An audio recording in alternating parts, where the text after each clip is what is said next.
Good morning. So it's 6 o'clock and ang dilim pa sa labas. But today we are going to Nami Island. DIY trip lang to. Kaya very early ako today. We're here at Chong Nani Station and kailangan lang natin yung transfer to an ITX line para sa fast train. Para 40 minutes lang yung travel natin to Gapyeong.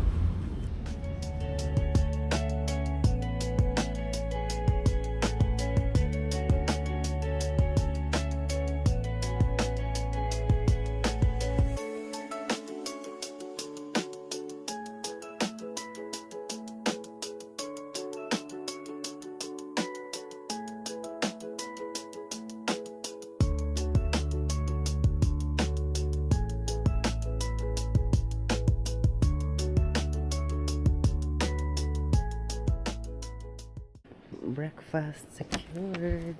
Buti may convenience store na open sa ngayong oras. So nakabila ko ng pang breakfast ko and possibly pang snack na rin papuntang Nami Island. So I bought sandwich, onigiri, beef tsaka tuna yung isa, water, and then for digestion.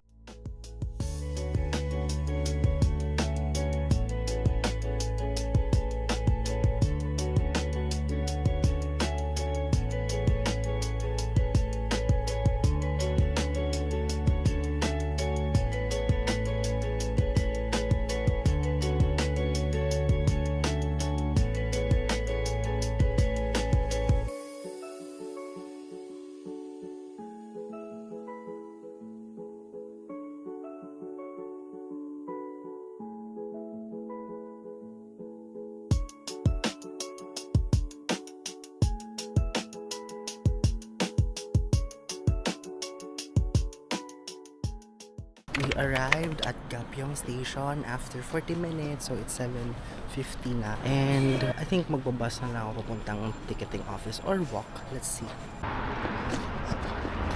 8:45 pang susunod. I'm not gonna wait 1 hour.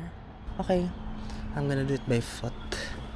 We are walking to the ticketing office for Nami Island because wala nang bus. 1 hour pa ulit sa mga 8:45.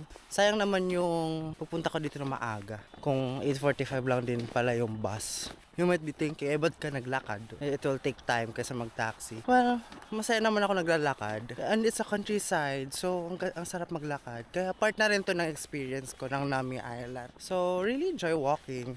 Walang tao. Walang tao, walang sasakyan. Maaga pa kasi ata, 8 o'clock pa lang. Ang sarap maglakad. Just listening to music, listening to Lux by Rosalia. Perfect Chef's Kiss. The album and the experience right now. Ayan, I can see the ticketing office already. So, punta na tayo doon.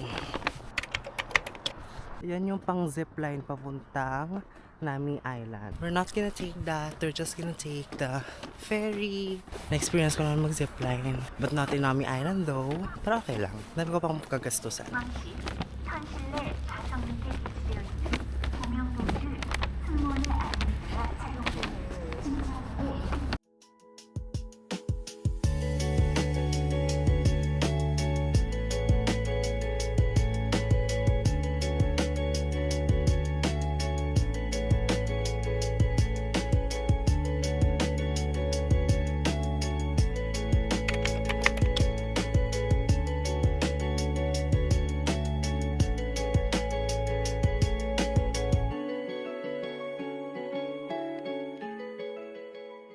Gosh, kalbo na ang mga puno sa Nami Island.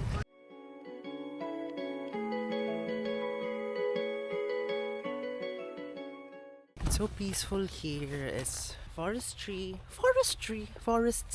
Funny is, kung nag-book ako nito, nasa Q1 of the year pa. Tapos, all this time I thought, maabutan ko yung yellow leaves, red, as in yung pang autumn, peak autumn. Then, nung October na lang, nung nag-start na ako mag-plan, na-realize ko na parang, ay, patapos na palang autumn by this time. So, hindi ko pala siya maabutan. Well, okay lang.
magbike. Magkano yung bike?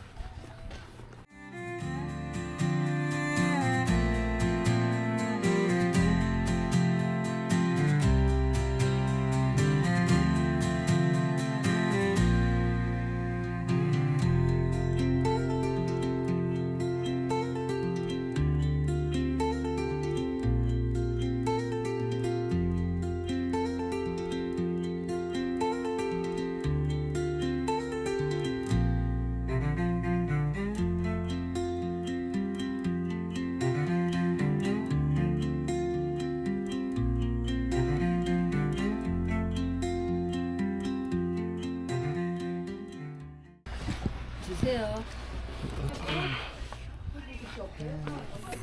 Oh my God! Gusto nyo?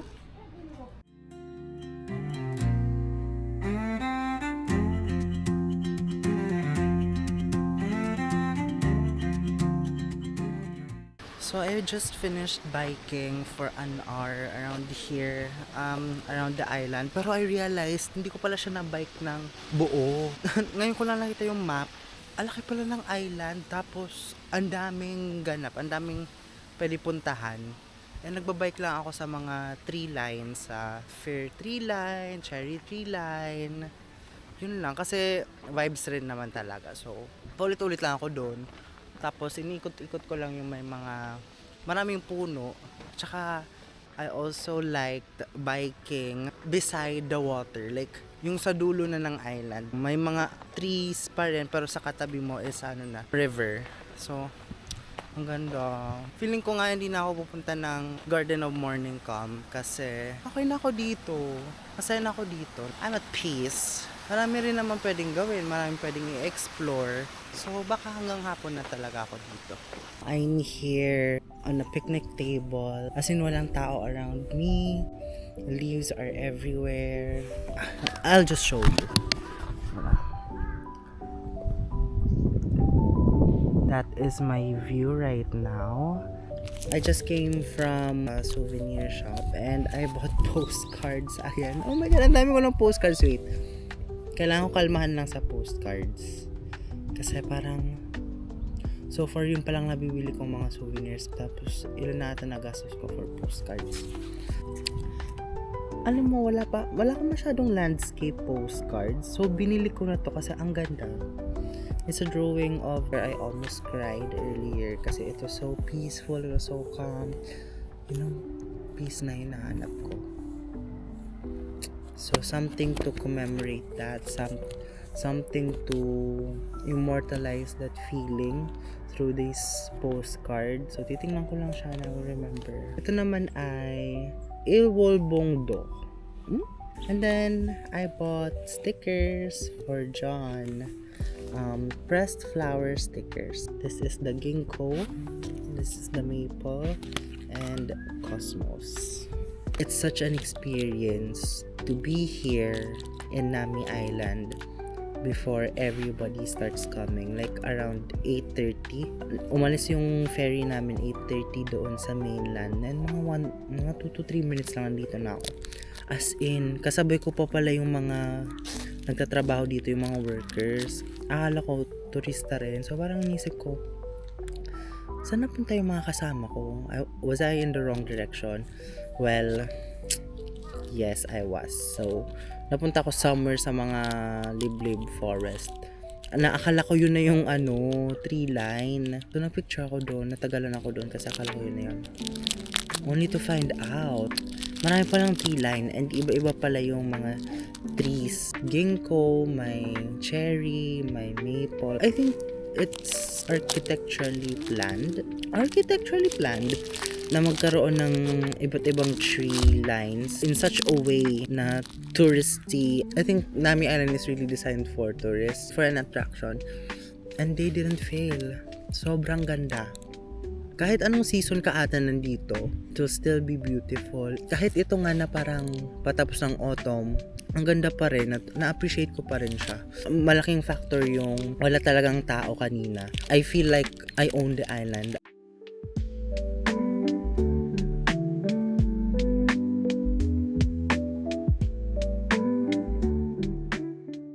God, is this safe?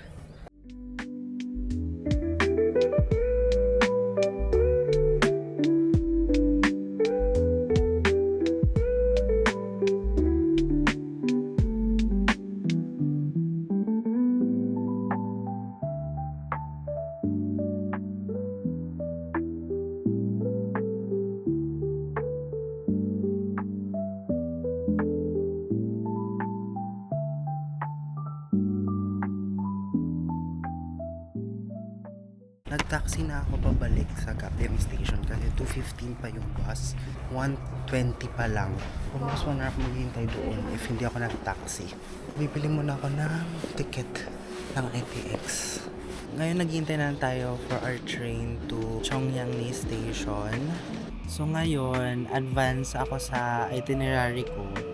Pwede ko na gawin yung mga panggabi kong activities.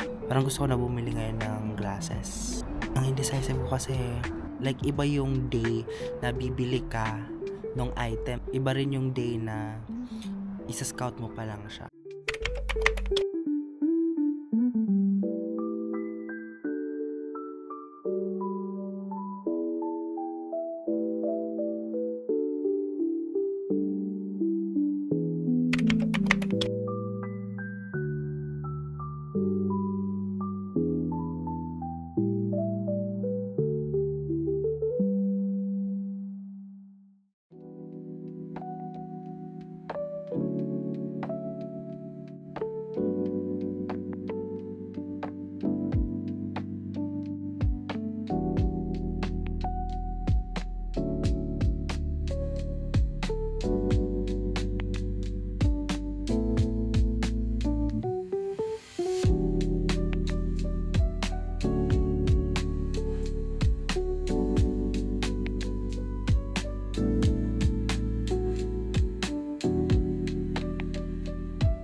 I finally bought Emmys. Yeah. Actually, ito talaga. Kaya pumunta ko sa Myeongdong. Sabi ko, sige, bibili na ako ng cap ng Emmys. Kasi, nasa Myeongdong pala yung flagship store nila. I bought itong green cap. Oh my God. Yung napili ko, green, because I don't have a green cap yet. Tapos ito pa, naka-sale pa siya kasi Black Friday sale. So, 30% off pa ito. Na-fit ko na siya, nabuksan ko na siya. Hindi na ako kunwaring nag-unboxing ako na magugulat. Pero, ang ganda talaga niya. And the next purchase that I love so much is sunglasses. Honestly, for sunglasses, things like those, hindi ko naman kailangan ng mamahalin. Like, yung sunglasses ko, Shopee lang, nata 150 na Gentle Mustard Dupe. Okay na yun. As in, ang tagal niya sa akin na nagamit ko sa Boracay, gano'n. Feel ko nawala ako sa Boracay. So yun, basta nawala na siya, hindi ko na alam. So wala na akong sunglasses. Since nasa Korea naman din ako, so sabi ko, sige, bibili na ako ng something na sa Korea ko lang mabibili. Which is this. So may tax refund din ito.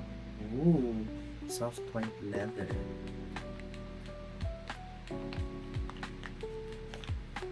Medyo nagtitake away sa experience ng plastic. Here it is. So I'm not gonna remove the tag yet, but akong ewan na may tag.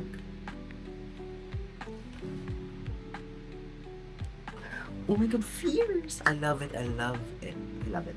This is the first time I am trying out a new shape with sunglasses. And so far, I like it. Inassist pa ako ni ate doon sa Double Lovers kanina. Tapos parang, ito kasi pinagpipilian ko, or yung isa na same yung size, pero medyo round lang siya. Sabi niya, this one, sabi ko naman, why do you think so? Yung Q&A. Tapos napaisip tuloy si ate, medyo matagal niya sumagot. Tapos tinulungan ko na lang siya, is it because of my face shape? Ganon. Sabi niya, it's because of your style, ganun daw. Na parang, siguro mas edgy or whatever. Style? Naka-puffer lang naman ako tsaka black pants. Realizations for today, I need rest. Sa totoo lang, like, nakatulog talaga ako sa train from Gapyong to Chongyangni. Tapos buti na nakagising ako before sa stop ko kasi pag feeling ko hindi talaga dire-diretso ako somewhere. And that's day 2 of our South Korea solo birthday travel trip. Thanks!